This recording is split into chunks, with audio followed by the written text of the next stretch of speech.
గురుత్వాభిషేక దినాన్ని కొనియాడుచున్నటువంటి అభిషేక దినాన్ని కొనియాడుచున్నటువంటి ఫాదర్ ఆనంద్ గారికి మీ అందరి తరపున నా తరపున అభినందనలు తెలియచేస్తూ ఉన్నాను. Hearty congratulations. అలాగే మరి వారితో గురువులుగా అభిషేకం పొందినటువంటి వారికి కూడా శుభాకాంక్షలను తెలియచేస్తూ ఉన్నాను.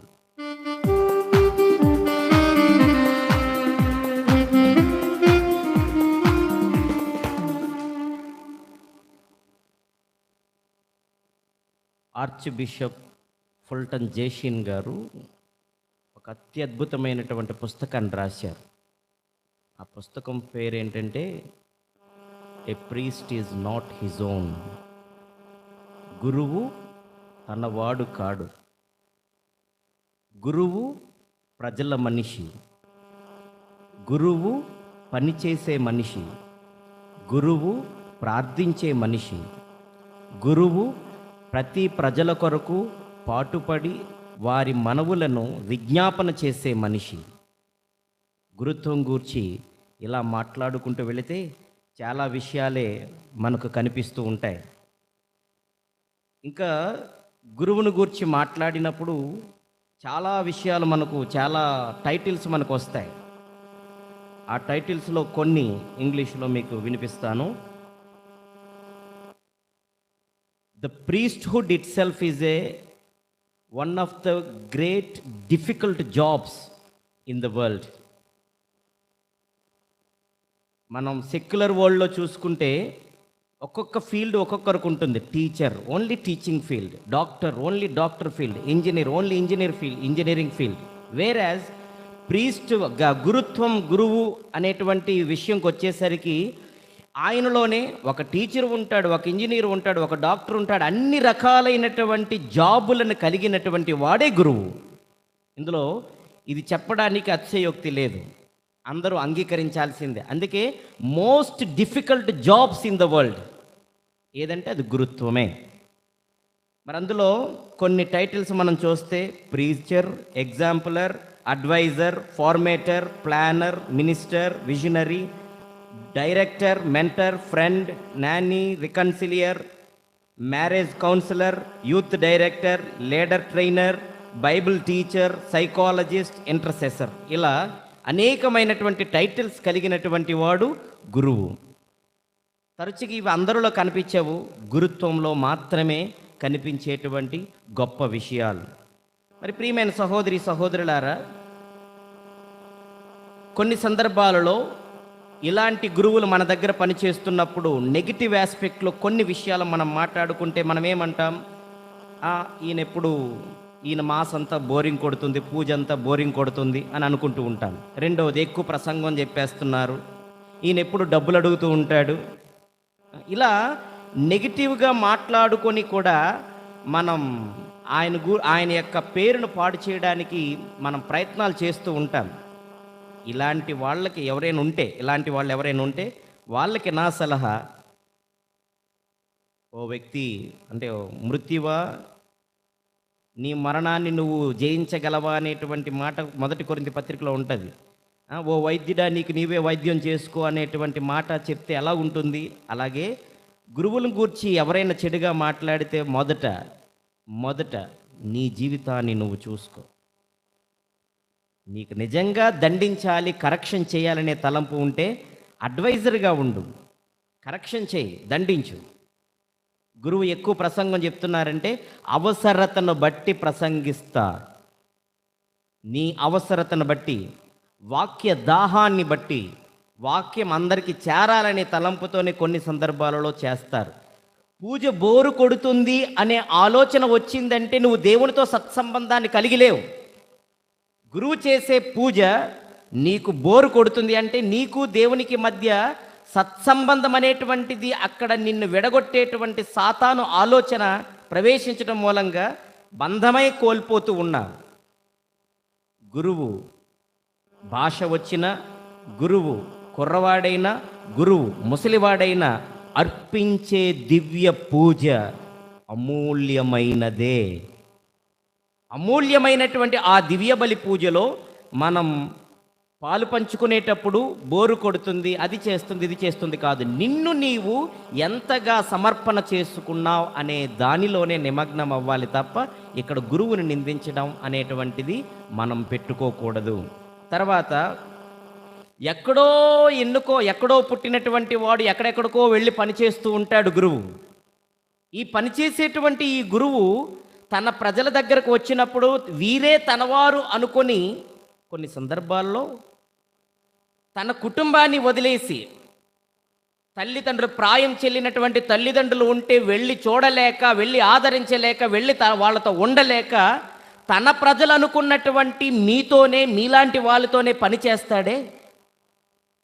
తనకు కూడా కొన్ని సందర్భాలలో అయ్యో నా తల్లిదండ్రులు ఎలాగున్నారో అని వెళ్ళి చూడాలనే ఆశ ఉంటుంది, కానీ మిమ్మల్ని వదిలి వెళ్ళలేరు. కారణం మీరే తన ప్రజలు. గట్టిగా చప్పట్లు కొట్టండి. గురువుకి మీరే వాళ్ళు. ఉదాహరణ చెప్తాను. నిన్నటి దినాన ఒక గురువు గారి తల్లికి సమాధి అయింది. ఫాదర్ ఎల్లంక ఆనందరావు గారని, ఆనంద్ ఫాదర్ గారి తల్లి చనిపోతే ఆయన సేవ చేయటం కోసం అమెరికా వెళ్ళిపోయారు. ఈ మధ్యనే ఫిబ్రవరి నెల పండగ అయిన తర్వాత ఆయన 27వ తారీఖున 28వ తారీఖున వెళ్ళారు. ఈలోగా తల్లి వార్త, మరణ వార్త. చూడండి, ఒంటరితనం, కొడుకుండి ఒంటరిగా చనిపోవాల్సినటువంటి పరిస్థితి. పెద్ద కుమారుడు చనిపోయాడు, మరి మిగిలిన కుటుంబం పరిస్థితి ఎలాగుందో నాకు తెలియదు. కానీ ఇలాంటి ప్రాయంలో, 80 సంవత్సరాల ప్రాయంలో తల్లి ప్రక్కన ఉండాల్సినటువంటి కుమారుడు ప్రభువు ప్రజల కొరకు తన తల్లిని, ఇంటి పరివారాన్ని విడిచి ఎక్కడెక్కడికో విదేశాలలో వెళ్ళి పనిచేయడం. సమాధి కార్యక్రమానికి మాత్రమే హాజరవ్వాల్సిన పరిస్థితి మాబోటి గురువులది. కుటుంబం ఎక్కడో. కానీ తన ప్రజలు అనుకొని వారి కోసం పనిచేస్తూ ఉన్నప్పుడు ఏదైనా అవసరతలు వచ్చి మీరు అవసరాలు మీరు ఆయనకి ఏ గురువుకైనా విన్నవించినప్పుడు నా ప్రజలే కదా అని చేస్తే, అలాంటి గురువుకే మనం ఏం చేస్తాం? మోసం.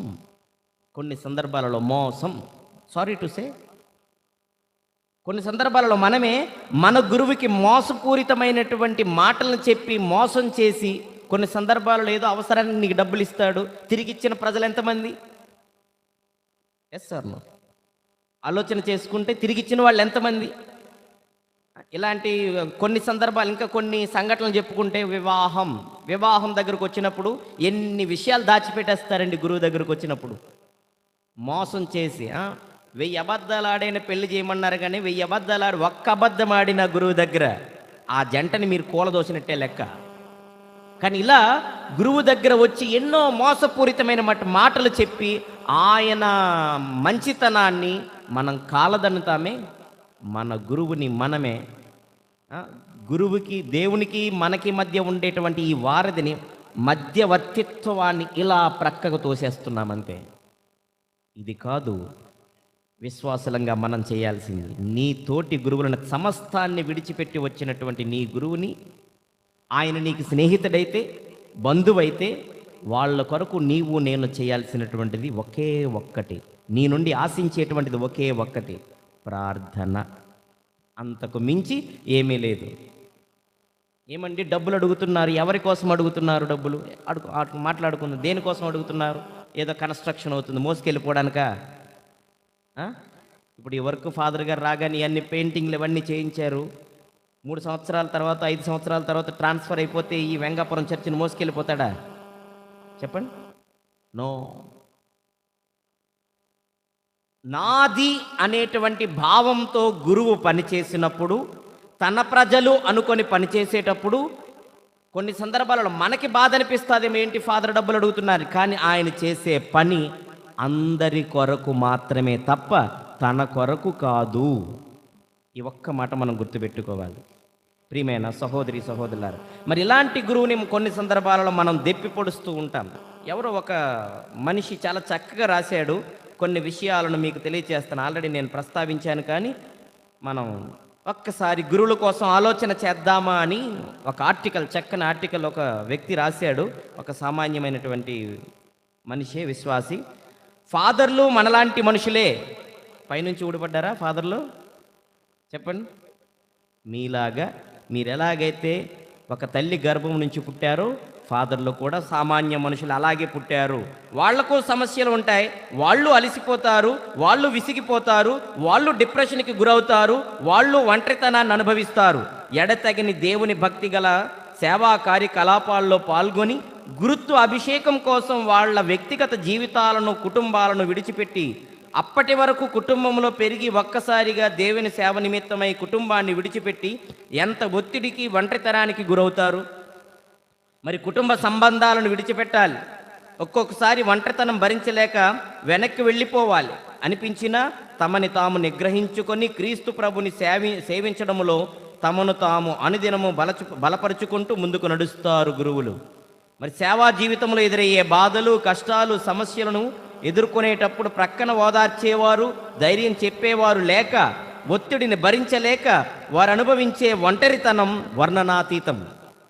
అలాంటి వేదనలలో ఎంతోమంది గురువులు బాధపడుతూనే ఉన్నారు. వారి హృదయాలను తట్టి చూస్తే కన్నీటి సముద్రాలు కదులుతాయి. కన్న తల్లిదండ్రులకు అనారోగ్యం కలిగినప్పుడు కొడుకుగా పూర్తి స్థాయిలో వారికి సేవ చేయలేనప్పుడు ఆ కొడుకు పడే వేదన, కొడుకు అనే బాధ్యత కంటే గురువు అనే బాధ్యతకి ప్రాధాన్యత ఇస్తూ తల్లిదండ్రులు సైతం దేవుని సేవ కోసం విడిచిపెడుతున్న ఆ మనసుకి ఎంత బరువు కలిగి ఉంటుందో ఆలోచించాలి. చాలామంది ఫాదర్ల తల్లిదండ్రులు ఒంటరితనం అనుభవిస్తూ ఉంటారు. 100% ఫాదర్ తమ కుటుంబంతో కొన్ని ముఖ్యమైన సందర్భాలలో కూడా కలిసే అవకాశాలు ఉండవు. అమ్మకి, నాన్నకి చివరి గడియలలో దగ్గర ఉండే అవకాశం కూడా ఉండదు. ఇందాక మీకు చెప్పాను ఒక ఉదాహరణ. చాలామంది ఫాదర్లకు ఆ ఒత్తిడి తట్టుకోలేక సేవ వదిలి వెళ్ళిపోదామనిపిస్తుందట. సంఘస్థుల అనేక రకాల విమర్శలు, ఇతర సంఘాల నుంచి వచ్చే వ్యతిరేకతలు, సమాజంలోంచి వచ్చే వ్యతిరేకతలు, కుటుంబంలోంచి వచ్చే సమస్యలు, ఆర్థిక సమస్యలు, అనారోగ్య సమస్యలు ఒకటేమిటి రకరకాలుగా నలిగిపోతూ ఉంటారు దైవ సేవకులు. మరి చాలామంది ఫాదర్ ఆరోగ్యాలు వారికి సరిగా ఉండవు. దేవుని సువార్త ప్రయాణాల వల్ల, సమయానికి తినకపోవడం వలన, నిద్ర లేకపోవడం వలన, నిద్రపోకపోవడం వలన, వివిధ కారణాల వలన చాలామంది ఫాదర్లు ఆరోగ్యాలు పాడవుతున్నటువంటి మాట వాస్తవం. మరి ప్రియమైన సహోదరి సహోదరులారా, ఇలాంటి పరిస్థితుల్లో కూడా తనకు అప్పజెప్పబడినటువంటి సంఘాన్ని విడిచిపెట్టకుండా పరిచర్య చేస్తూ, దేవుని పేరు మీద వాళ్ళ కొరకు ప్రార్థన చేస్తూ, తన ఆరోగ్యం పాడైపోయిన తన ప్రజలు బాగుండాలనేటువంటి మంచి మనస్సు కలిగినటువంటి మనుషులే గురువులు. మరి వాళ్ళు అనుభవించినంత ఒంటరితనం ఇంకెవరికీ ఉండదు. అలా అని విచారణలో ఎవరితో అయినా మంచిగా మాట్లాడితే లేనిపోని అనుమానాలు ప్రజలే అంటగడతారు, లేనిపోని మాటలు పలుకుతారు. మాట్లాడకుండా ఉంటే ఫాదర్ ఎవరితో మాట్లాడరు, ఈయనకి లౌక్యం తెలియదు అనే విమర్శలు కూడా ఉంటాయి. ఎవరికి చెప్పుకోవాలి? వాళ్ళు ఎవరితో పంచుకోవాలి ఈ వేదన? మన ఫాదర్ల కోసం మనం చేయాల్సిందల్లా ఇలాంటి ఫాదర్ల కోసం మనం ప్రార్థించాలి. మరి వాళ్ళు మనలాంటి మనుషులే కాబట్టి వాళ్ళు చేస్తున్న పని ఎంత సంక్లిష్టమైందో అర్థం చేసుకొని శారీరకంగా ఎంత అలసిపోతారో, మానసికంగా ఎంత నలిగిపోతారో, ఆత్మీయంగా ఎంత సంఘర్షణకి గురవుతారో సజీవ దేవుని విశ్వాసులమైనటువంటి మనము అర్థం చేసుకొని వారి కొరకు ప్రార్థించడం మనం చేయాలి. అందుకే మరలా ఒక్కసారి చెప్తున్నాను, గురువులు మనలాంటి వాళ్ళే. ప్రియమైన సహోదరి సహోదరులారా, నేను చెప్పింది అర్థమైందా? అందరూ వింతగా చూస్తున్నారు. ఎక్కువ నేను చెప్పను కానీ ఇంకొక 2 నిమిషాలు చెప్పి ముగిస్తాను. మీరందరూ ఇంతసేపు ఉన్నారా? మాతో పాటు ఉన్నారు కదా? మీతో పాటు మేము కుటుంబంలా భావించే సమయం ఈ గంటన్నర పాటే. అనుభవంతో చెప్తున్నాను. అన్నీ ఉన్నా, అందరూ ఉన్నా ఏమీ లేనివాడే గురువు. అన్నీ ఉన్నాయి, ఉండడానికి బంగళ, తినడానికి తిండి లోటు ఉండదు. అలాగే చుట్టూ నిత్యము ప్రజలు, కానీ ఏమీ లేనివాడే గురువు. ఇప్పుడు మీరు వెళ్ళిపోతారు ఇంకొక గంటలో. మీరు వెళ్ళిపోయిన తర్వాత మళ్ళా తెల్లవారి లేచేంత వరకు ఒంటరితనమే. మేమైనా మఠవాసులైన మీరందరూ ఇప్పటివరకు ఉన్నారు మాతోనే. మా కుటుంబం మా కుటుంబం, మా ఫాదర్ అని మీరు, మా కుటుంబం అని మేము ఇలా చెప్పుకునే ఇంకో కొద్ది క్షణాలలో మీరు క్యాంపస్ విడిచి వెళ్ళిపోతారు. అక్కడి నుండి ఆయన ఒంటరితనం ఆరంభమవుతుంది. ఎప్పటి వరకు అంటే మరలా రేపు ఉదయం మీరు వచ్చి కలిసేంత వరకు. ఈ మధ్యకాలంలో ఏదైనా జరగచ్చు. ఒక దొంగ వచ్చి అటాక్ చేయొచ్చు, దొంగతనాలు జరగవచ్చు, ఎవరైనా వచ్చి కొట్టొచ్చు, అకాల మరణాలు రావచ్చు, ఇవన్నీ జరుగుతాయి. కానీ ఇవన్నీ ఉన్నాయని తెలిసినా, ఇన్ని కష్టాలు ఉంటాయని తెలిసినా, ఇది నేను భరిస్తాను, నా ప్రజల కొరకు నా జీవితాన్ని త్యాగం చేస్తాను అనుకొని వెళ్ళేవాడే, ప్రజల కొరకు జీవించేవాడే, ప్రజల కొరకు పని చేసేవాడే గురువు. ఈ గురుత్వంలో మనకు చేతనైతే విశ్వాసులంగా వాళ్ళ కొరకు ప్రార్థన చేద్దామే తప్ప దెప్పిపోటు మాటలతో, విమర్శలతో, వీళ్ళతో లింకులు పెట్టేసి అనవసరంగా గురువు యొక్క మంచి పేరును పాడు చేయవద్దు. ఇంకా మాట చెప్పాలంటే చాలా సందర్భాలలో నా ప్రజలు అనుకున్నటువంటి వాళ్ళే ఎక్కువ తలనొప్పి తీసుకొని వస్తూ ఉంటారు. అలా ఉండకూడదు. ఎవరితోని ఎలా బిహేవ్ చేసినా పర్వాలేదు, కానీ గురువులతో, మఠవాసులతో, దైవ సేవకులతో ఎప్పుడు కూడా మనం జాగ్రత్తగా ఉండాలి. అందుకే మనం జకర్యా గ్రంథంలో చదువుతాం, మిమ్ము ముట్టుకుంటే నా కంటి పాపను ముట్టుకున్నట్లే. గురువులను మనం టచ్ చేసాం, గురువుల కోసం మాట్లాడామంటే దేవుని కోసం మాట్లాడినట్లే. గురువులో ప్రతి మనిషి, విశ్వాసి కూడా ఎవరిని చూస్తారు చెప్పండి? అందరు ఎవరిని చూస్తారు? మరి దేవుడు కాబట్టి దేవుడు అన్ని దెబ్బలు గాయాలి కదా. దేవుని స్థానంలో ఉన్నాడు కాబట్టి అన్ని దెబ్బలు గాయాలి. అయినా కాస్తాడు. సినిమా పాట ఉంది కదా, అయినా పడవ ప్రయాణం కదా. ఏ పాట అది? చూసారు ఎంత చక్కని చెప్పారో. అదే వాక్యం చెప్పంటే ఒక్కడు చెప్పారు. గాలి వానలో, వాన నీటిలో పడవ ప్రయాణం, తీరమెక్కడో గమ్యమెక్కడో తెలియదు పాపం, అయినా పడవ ప్రయాణం, నడవక తప్పదు. కష్టమని తెలుసు, వెళ్ళక మానేస్తారా? ఏమండి, మేత్రాసనానికి ఊరి చివరిది ఈ విచారణ. మేత్రాసనానికి ఎర్రసామంత వలస ఒకటి, ఇదొకటి, అక్కడ పాచిపెంట. ఈ 3 విచారణలు మనం చూసుకుంటే మన విజయనగరం డేండ్రీలో ఊరి చివరన ఉన్నటువంటి విచారణలు ఇవి. ఇక్కడ నుండి ఏదైనా వస్తే అక్కడికి పరిగెత్తాలి, విశాఖపట్నం. అయినా ఇక్కడికి రావడానికి గురువులు సంశయిస్తున్నారా? నేనెందుకు వెంగాపురం వెళ్ళాలని అనరు. ఒక్కసారి అపాయింట్మెంట్ ఇచ్చారంటే నాది అనుకుని వెళతారు. వచ్చిన తర్వాత పని చేయటం మానేస్తారా? నా డ్యూటీ ఓన్లీ పూజ చేయడమే అనుకొని ఉన్నారా? కొత్తగా గురువు అయ్యాడండి, విచారణ గురువు అండి. ఈ సంవత్సరమే బాధ్యతలు స్వీకరించాడు. 6 సంవత్సరాల తర్వాత, 5 సంవత్సరాల తర్వాత వచ్చిన వెంటనే ఫాదర్ గారు ఈ పనులన్నీ చేశారు. అవునా? ఇది నాది అనుకొని చేశారా, లేదంటే అది నాకెందుకులే వదిలేశారా? నేను వచ్చాను, వచ్చిన కొత్తలో ఏదో ఒక చోట షీట్ లేదు సీలింగ్కి, ఒక చోట షీట్ లేదు, నేను చూశాను. తర్వాత పెయింటింగ్ అతలాకుతలం, తర్వాత వైర్లు వేలాడిపోయి అదే గుడంతా ఉంది. కానీ రాగానే ఫాదర్ గారు ఏమనుకున్నారు? ఇది నా పని, దేవుని ఆలయం, దేవుని కొలిచేటువంటి వాళ్ళు ప్రజలందరూ కూడా ఇక్కడికి వచ్చి ప్రార్థన చేయాలనేటువంటి భావం కలగాలి అంటే ఆలయం సుందరంగా ఉండాలి అనే తలంపుతో సుందరంగా తీర్చిదిద్దడం అనేటువంటి బాధ్యతను మొదటగా స్వీకరించాడు. అర్థమైందా? ఆ బాధ్యతను స్వీకరించడంలో విజయవంతమయ్యాడు. నీ వలన, నీ ప్రోత్సాహం వలన. అందుకే గురువు ప్రజలు కలిసి వెళితే గురుత్వంలో ఒంటరితనం ఉండదు.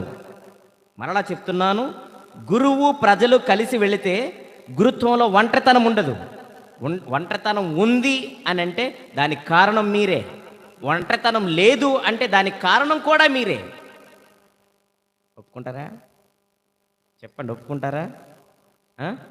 నేను గురువుగా చెప్పట్లేదు ఈ మాటలు. పునీత అగస్టిన్ వారు అంటారు, with you I am a Catholic, a baptised Christian. Baptised క్రిస్టియన్గా మీలాగా ఒక సాధారణమైనటువంటి విశ్వాసిగా నేను చెప్తున్నాను ఈ మాటలు అంటూ పునీత్ అగస్టిన్ వారు అంటారు. అదే మాటలు ఈరోజు నేను రిపీట్ చేస్తున్నాను. నేను గురువుగా ఈ మాటలు చెప్పట్లేదు. గురువు ఒంటరితనానికి, గురువు ఎదుగుదలకి మీరు కారణం. ఇది ఒంటరితనానికి మీరు కారణం కాకూడదు, ఎదుగుదలకి మీరు కారణం కావాలి. ఎదుగుదల కేవలం ప్రార్థనా సహకారం మాత్రమే. ఇలాంటి గురుత్వాభిషేకాలు చేసుకున్నారు కాబట్టి అయ్యో ఫాదర్ గారికి అది ఇచ్చేయాలి, ఇది ఇచ్చేయాలి, ఇవన్నీ అవసరం లేదు. You give your prayer life, prayer time. Remember him only during prayer, enough.